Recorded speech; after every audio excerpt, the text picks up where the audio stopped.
good morning, my people. My name is Alan Palmer, St. Vincent the Grenadines' favorite and most hated son. Today, our topic for discussion, it's not about me.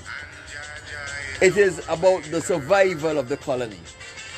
People, it's a concept that the Israelite community have long lost. A concept that the Most High has been trying to teach us for quite a while. People, it is not about me. It is about the survival of the colony. In the background, as usual, we have St. Vincent the Grenadines' greatest lyricist, the mighty Age, as he tells us to pray. Listen to Age's song as I invite a few friends just to share in this video.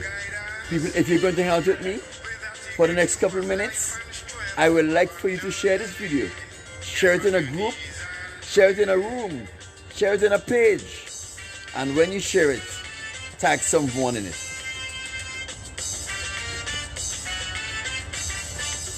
Listen to the man Age while I invite a few people to look at this video.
In a sick world like this one, with no much confusion, we need to pray more than ever. That is the mighty song of Errol Rose, the man Age. People, good morning, Natasha, Harlequin, Guyana. How are you this morning? Clyde Lovelace, it's nice to have you. And today we are going to speak about only the things that pertaineth to the Most High. Today, we are going to speak about only the things. Nice to know that you're perfect, my friend Natasha Harlequin in Guyana. We're going to speak of only the things that pertain to the Most High. And today, our topic is, it is not about you, but it is about the survival of the colony. Oh, great and supreme Most High, as I come to speak about your people on this serious topic, it is not about you, but it is about the survival of the colony. Most High, I ask you to put on my lips only those things that you put upon my heart. Keep my mind clear, Most High, so I can speak to your people in such a manner that they will understand just the message you have for them today. In Yahweh's name I say, let it be done. People, let us go to our scripture reading. The scripture reading is coming from Proverbs Chapter 6, verse 6 to 8. That is Proverbs Chapter 6, verse 6 to 8. Go to the ant, thou sluggard, and consider her ways and be wise. They have no guide, no overseers, no ruler. Yet they provided her meat in the summer, and gathereth her food in the harvest. How long wilt thou sleep, O sluggard?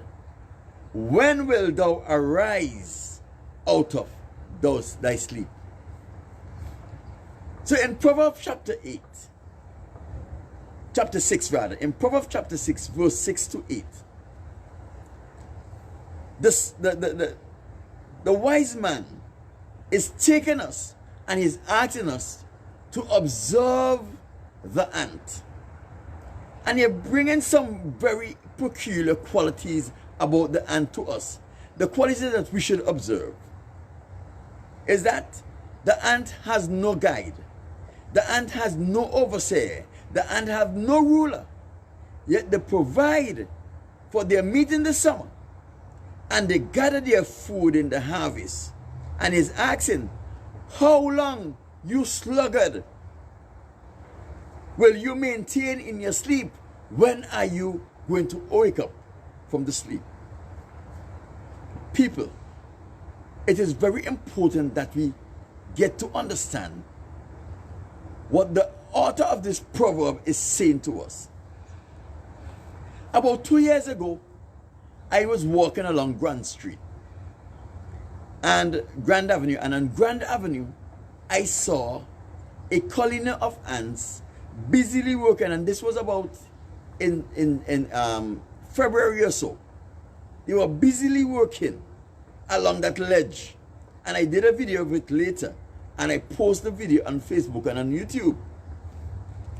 And this colony of ants was busily running back and forth, taking food to their burrow, right? And I decided, let me go and see what kind of ants this is, to see if I can understand what they're doing. And I get to understand that the ants that were so busy taking food back to their burrow only had a lifespan of 6 weeks, just over a month. Not only did these ants have a lifespan of 6 weeks, right? That means they were busy preparing for a winter that they will never be a part of. People, the topic today is, it's not about you. It is about the survival of the colony. So here we see these ants in February, March, were busy running back and forth, taking food to their burrow in preparation for a winter they will never be a part of. People, the ants have learned something about survival that we, the Israelites, have not yet grasped. The concept of survival that we have not yet grasped. Survival is not about me personally. It's not about you personally. It is about the survival of the colony. That is a concept that we as Israelite men and women have to come to realize, that it is not about me, it is about the survival of the colony. People, these ants had a lifespan of only 6 weeks. That means all of their activities, they will never get the opportunity to enjoy the fruit of their labor. They will never get the opportunity to enjoy the winter for which they were preparing, but they were busy preparing for that winter that they will never see. People, it is not about you. It is about the survival of the colony. When my son's mother was pregnant, I noticed that I was able to develop a relationship with my son even while he was in the womb. And this come about in a manner that I will not discuss here. However, when my son was in the womb, I realized that if I go and I sit next to his mother and his head was on the opposite side, immediately Malik in his mother's womb will turn his head to the area of his mother's side that I was sitting on. I would play music to Malik while he was in the womb. Why? Because even when he was in the womb, I was able to develop a relationship with him. I remember it was a Saturday morning. Malik's grandmother called me and said, Alan, Maria is at the hospital. She's about to deliver. I was on the night shift. I left work because one of my colleagues came in early to relieve me. And I went to the hospital.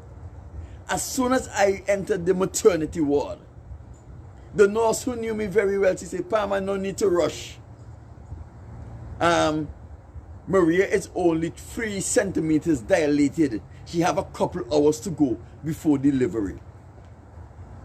So I went into the room to see how Maria was doing. And as soon as I stepped foot into the room, Maria said, Alan, something is wrong. I said, what's wrong? She said, it seems like the baby's coming. I said, no, the nurse said you have a couple hours to go. It's only 3 centimeters. You're only 3 centimeters dilated. So she said, check. And when I lift up the frock that she had on, I noticed Malik's head was pushing through to come out. So I run back into the room, into the nurse's lounge. And I said, nurse, the baby is coming. The baby is coming. The nurse looked at me and she said, no, the baby cannot be coming. When I checked her a few minutes ago, she was only 3 centimeters dilated. Hi, Natasha DeBrong. Nice to have you. That means she has a couple hours before delivery. I said, no, nurse, the baby is coming. Come now. This is what happened. As soon as I enter the room in which Maria was being housed in preparation for the delivery, Malik sensed that I was there and he was not waiting for the couple hours. He was coming now. That is because we were able to develop a relationship with that child even when he was in the womb. You understand? So the nurse came in and checked. She said, yes, you're right, he's coming. And she went in quick mode and she prepared for the birth of my son Malik. People, it is not about you, it is about the survival of the colony. When Malik was born, and I look at him, something whispered to me, this Holy Spirit listened to me. He says, the Holy Spirit is whispering to me, he says, you have to be the man that you want your son to be.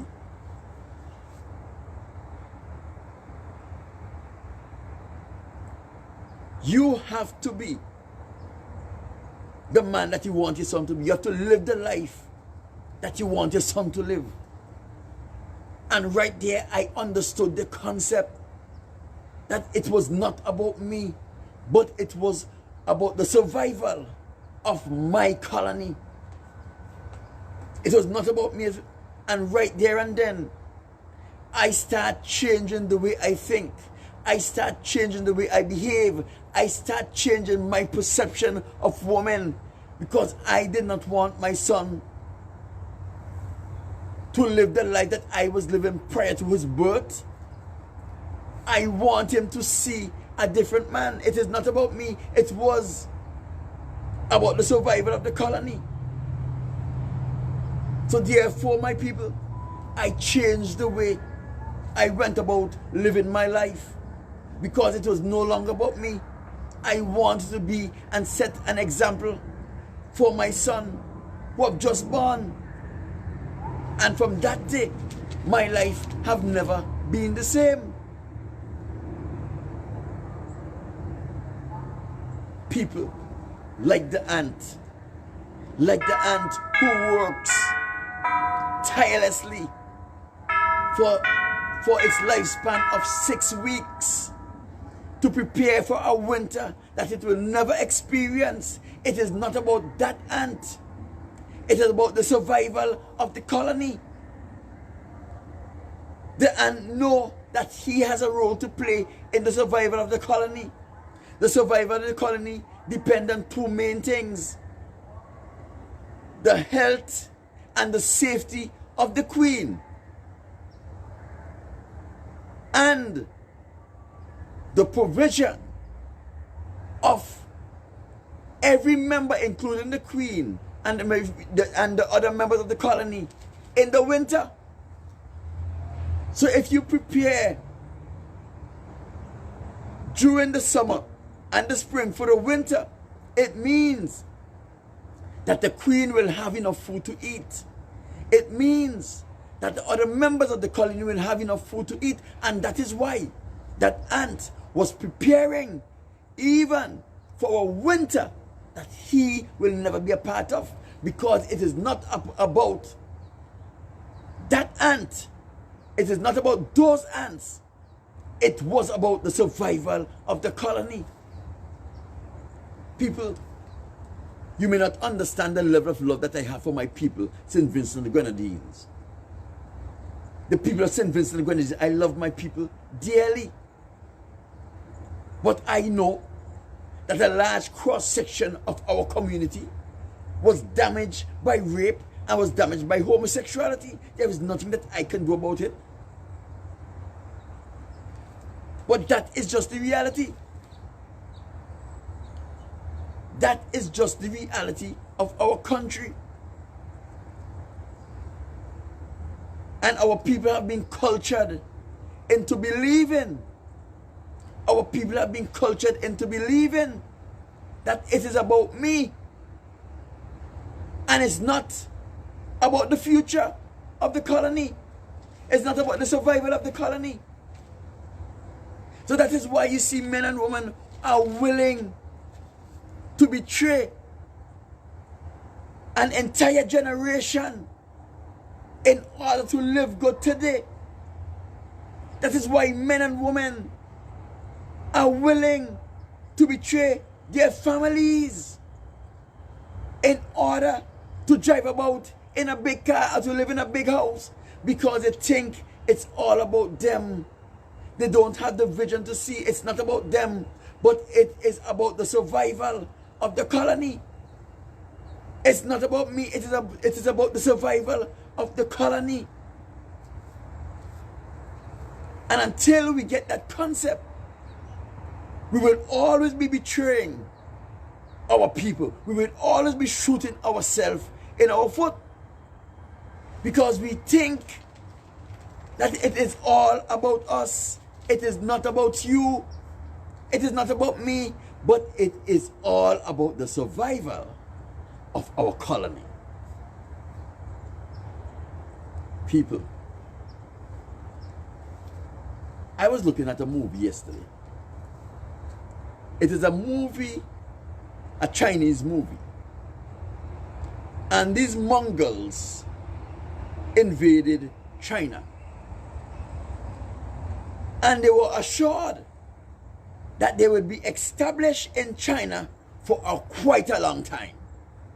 Because one, the Chinese were afraid for their life, because the Chinese then thought it was all about them and not about the survival of the future, not about the survival of the colony. So their life meant more to them than the freedom of the next generation. But there were a group of men in that movie who decided that they will not be afraid to die. They will give their life to get rid of the Mongols from their community, to get rid of the oppression of these oppressive people from within their community. And they were willing to give their life. And the Mongol king was there. And one of these valiant men came and he fought even to the death. He was able to kill the Mongol king. Right? And when the Mongol king was just about to die, he said, "Aren't you afraid to die?" He said, "No, I'm not afraid to die. and neither are my comrades, neither are my brethren, and we will fight until we rid our country of your type.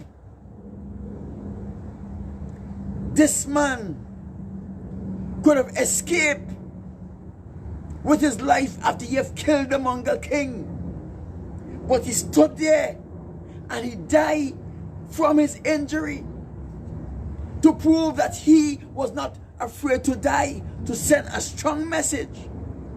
It is not about me, it is not about my life, but it is about the survival of our colony. People, this is the message that the Most High is trying to get to his people, to the Israelites. Today, it is not about you. It is about the survival of the colony. If you give your life today, you will own it tomorrow. And this is what the Most High has been trying to tell the Israelites. That this world that we're living in, it is just a place to prepare us for a better life tomorrow under the supervision of the Holy and Perfect One, Yahweh. He also says that if you love your life, you will lose it. Not only will you lose it here in this world, you will never get a chance to experience eternal life. We have got to come to the stage where we understand that it is not about us, but it is about the survival of our colony. People, it is not about you. It is about the survival of the colony. He that loves his life will lose it. But he that loses his life for the Most High's sake will find it. People, you have to remember, it is not about you, it's about the survival of the colony. That is why in this United States here, every African American is ready and willing to sell out his brothers and his community for riches, because they were cultured, they were taught, even by their own people, that is not about the colony, it's about them. It's all about your survival. It's all about your wealth. It's all about your riches. And it's all about the life you're going to live here. That is why they are willing to sell out their brothers and their sisters and their community. Because they don't get the concept. It is not about you. It is about the survival of the colony. It is ensuring that your people live on and the culture of your people survive. Let me get another story here. When I just came to California, I was enthusiastic about the black community. I was enthusiastic about how black people are going to make it in this place. The Caucasian sent a Rasta guy, a native of California, an American guy. And this was the message he bring to me. My brother, you have to look out for your own interests. You can't look out for no brothers, you can't look out for sisters. He said, I have brothers and sisters here, and I don't care damn about them. It's all about me. I said, that may be good for you, but that is not the heights that I am on. Because I realized when my son born, it was not about me, but it was about the survival of the colony. It's not about me, but it's the survival of the colony. That is why I reformed my life. That is why I start doing the things that I want my son to see me doing, so that he can emulate them. That is why I was able to make sacrifice, so that Malik could see me in certain situations. Let me tell you something. There were times that I would have put myself in dangerous situation so that Malik could see me taking certain steps fearlessly, because I didn't want my son to grow up to be a coward. I want my son to grow up to be brave. So I would have put myself in dangerous situation, confront people who are twice time my size and twice time my strength. But I know that In the same way, my father showed me how to be brave. I had to show my son how to be brave, how to be courageous, and how to be unafraid, even in the sight of great danger, even when those people who you have to come up against have all of the prerequisites to defeat you. You have to know, find a way how to defeat them. I didn't want my son to be afraid, so I had to put myself in dangerous situation so he can see that it's okay to tackle situations that are dangerous to you even when you are unsure of the outcome of the situation. People, it's not about me. It is about the survival of the colony. Let me tell you something that I noticed. I notice a lot of Vincentians think it's about them. They think it's all about them and what they can get and what they can gain. Even people who are at the twilight of their life, who is about to die, is compromising the standards of our people to see what they can gain because they think it's all about them. There are people with historical knowledge who are trying to change the narrative of the Garifuna because they want the Garifuna and the Kalinaga people to think that they are an ordinary people. But the Garifuna and the Kalinaga people are not an ordinary people. They want me to stop speaking about the Garifuna and the Kalinago in such a manner that will inspire pride in these people. But it's a good thing that I don't depend on the historians to tell me who I am and who my people are. People, let me tell you something that you don't know about me. My grandfather name is Wilfred Spring. His father and his uncles fought in the Second Carib War. My grandfather, Wilfred Spring, his father and his uncles fought in the Second Carib War.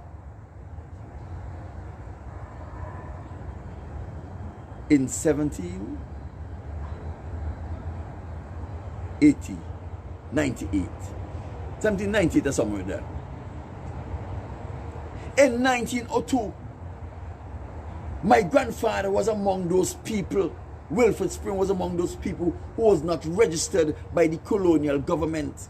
In 1902, as an adult, the colonial government gave my grandfather and some other unregistered Garifuna people lands in order to get them registered. That is how my grandfather came about the first patch of land that he had. You understand?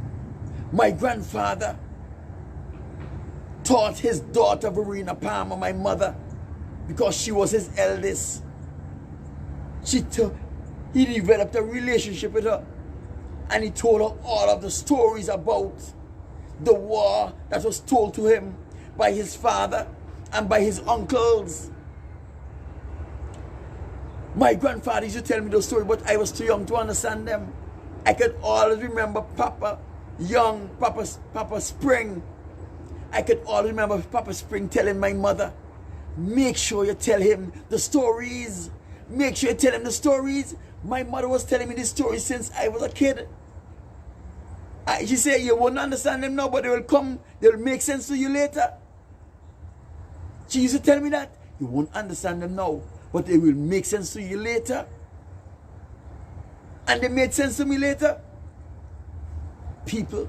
So when Ralph Gonsalves is using the historians in St. Vincent to change the narrative of the Kalinago and the Garifuna people, I was taught by my mother, who got the stories directly from her father, who got the stories directly from his father and his uncles, who were a part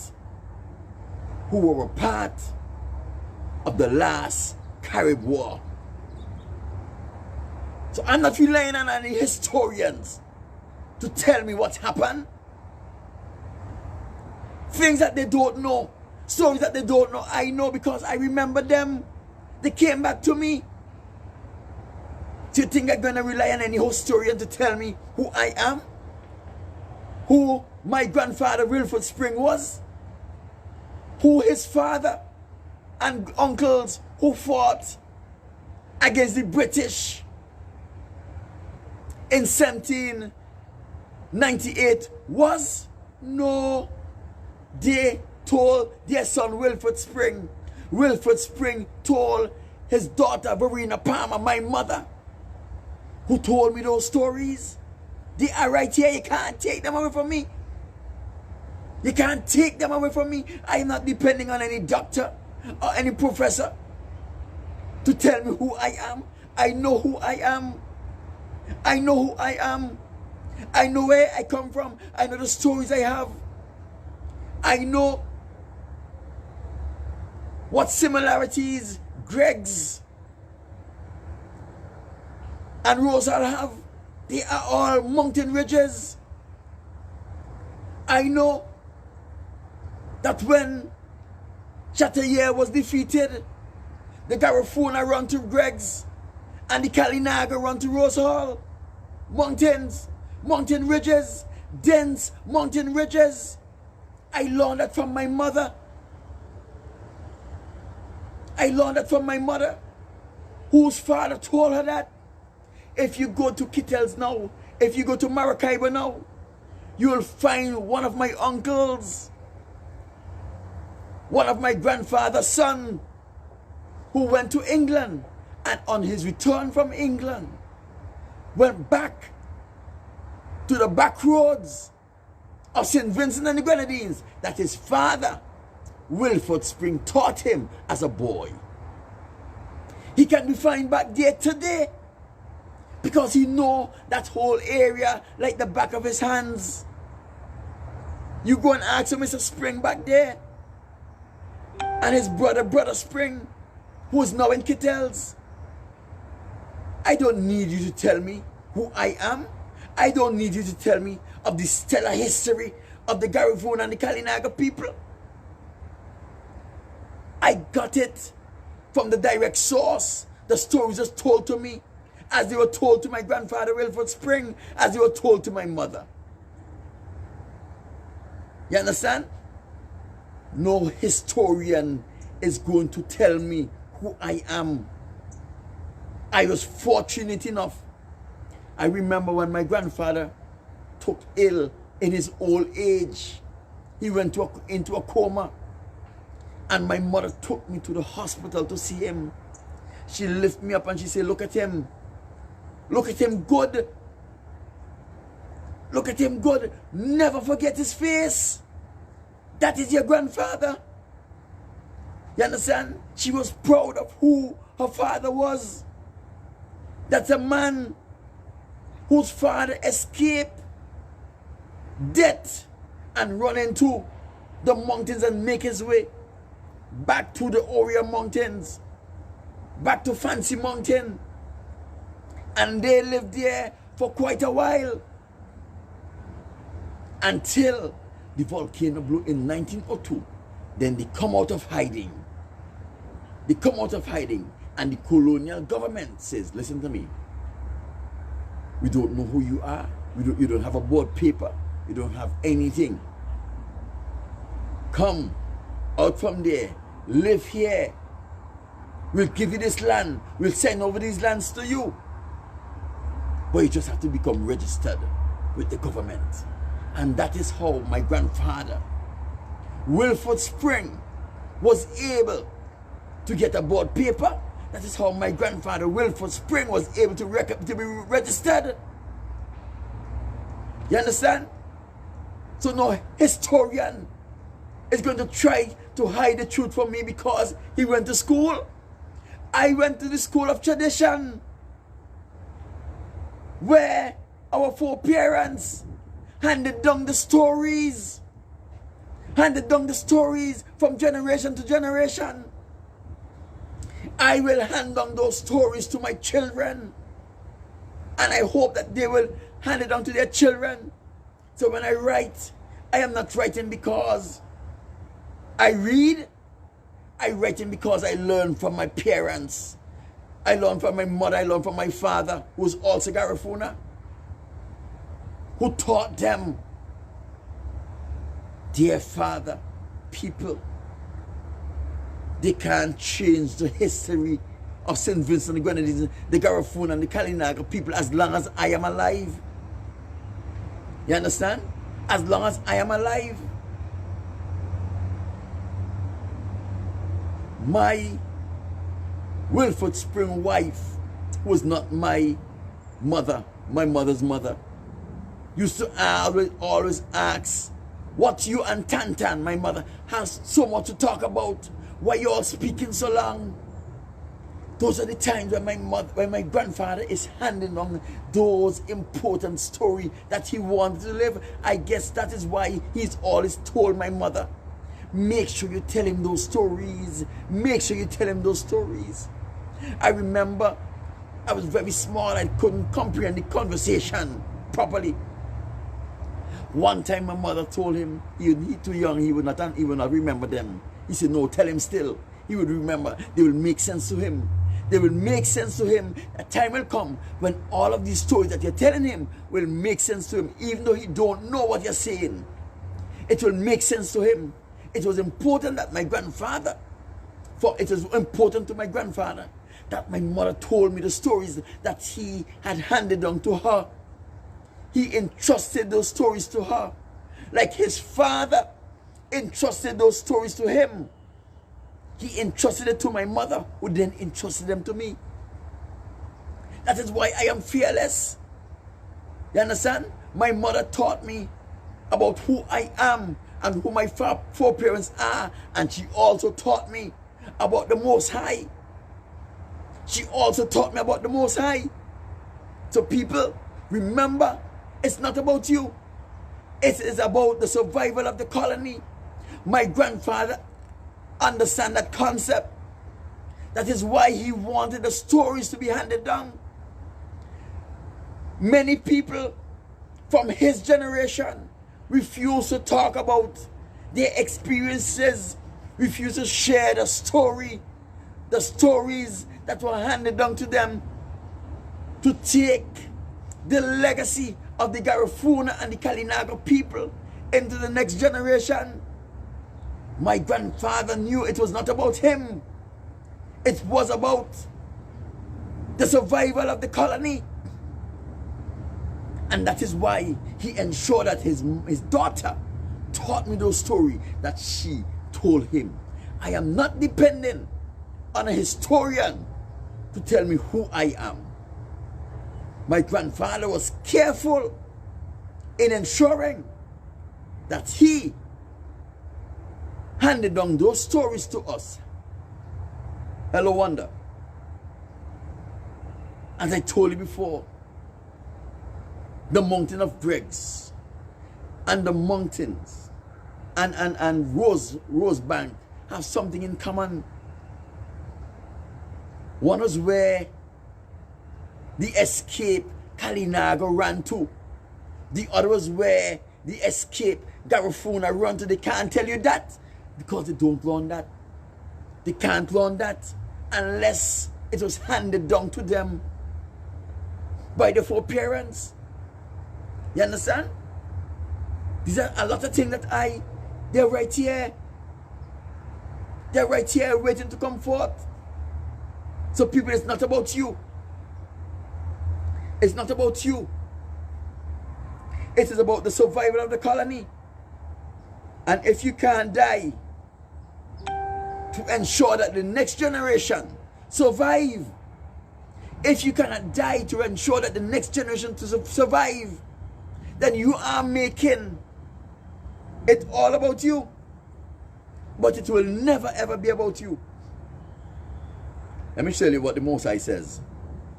Go to Deuteronomy chapter 4, verse 3. The Most High know that some people who think it's about them, they're not going to last. Right? Your eyes have seen what the Lord did to Belpoor. For the Lord your God has destroyed from among you all the men who follow Belpoor.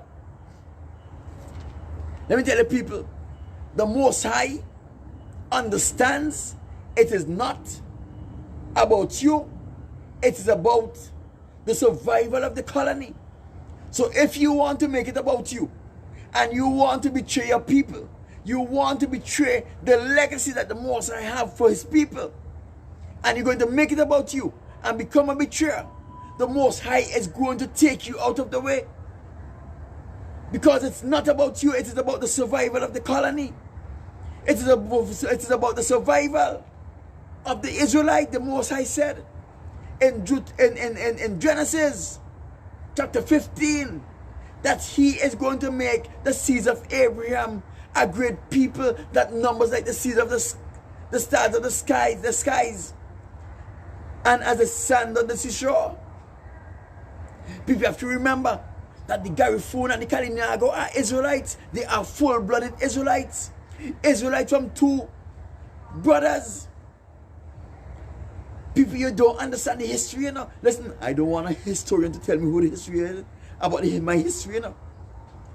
So when Ralph Gonsalves is getting the doctors of histories to try to change the narrative to confuse the issue, when he's trying to get people like Hillary Beckles to change the narrative and pretend to be ignorant as it relates to our history, I don't need these people.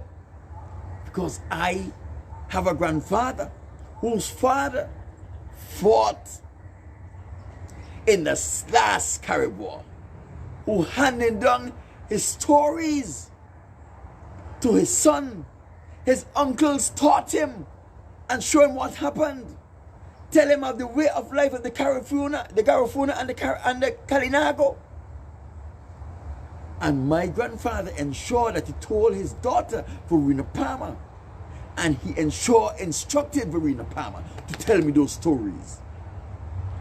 Not even Claire, my big sister, know those stories. You understand? I don't know why she didn't tell them, but my grandfather said, tell him, the little one, the stories.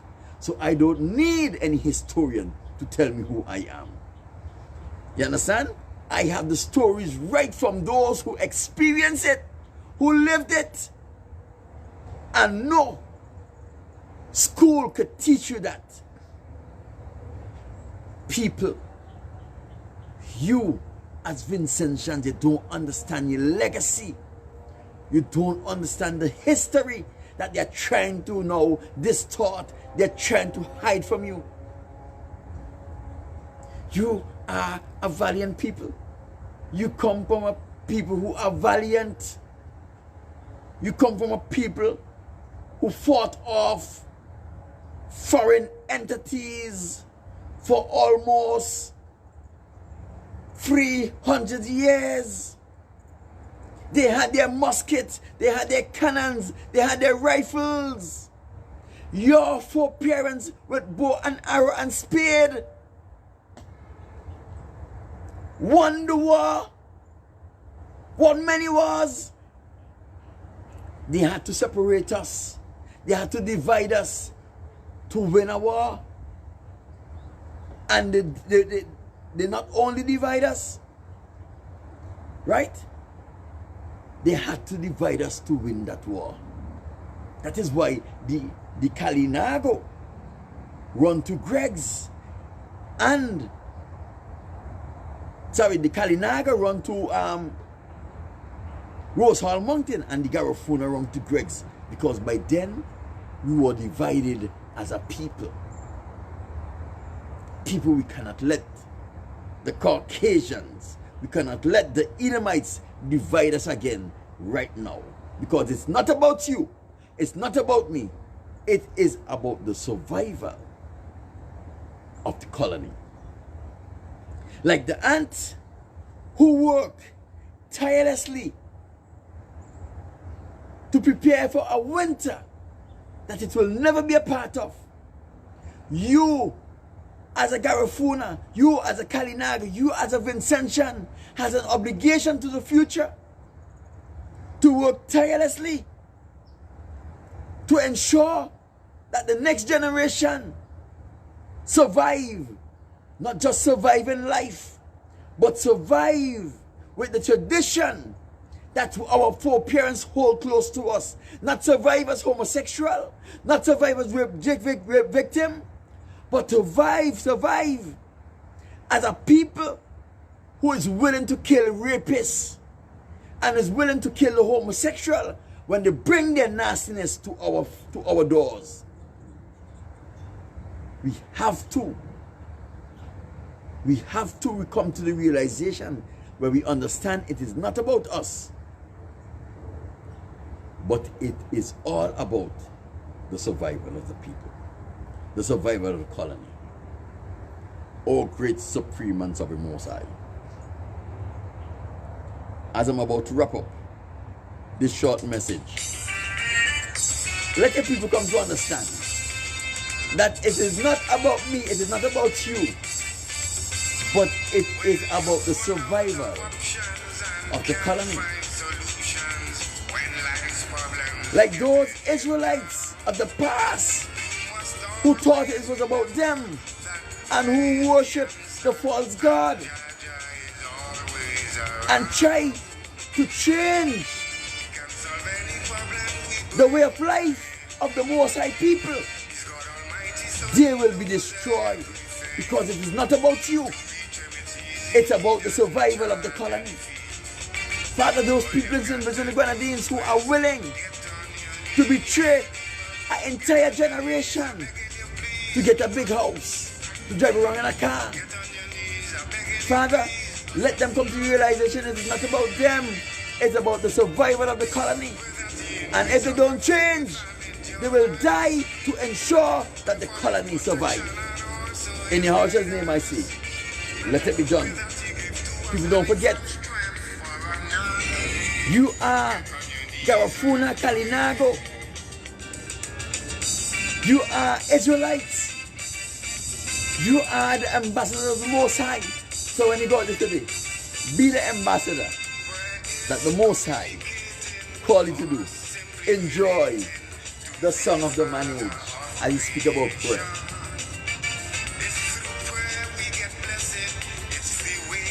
Confessing to all the things we have done wrong.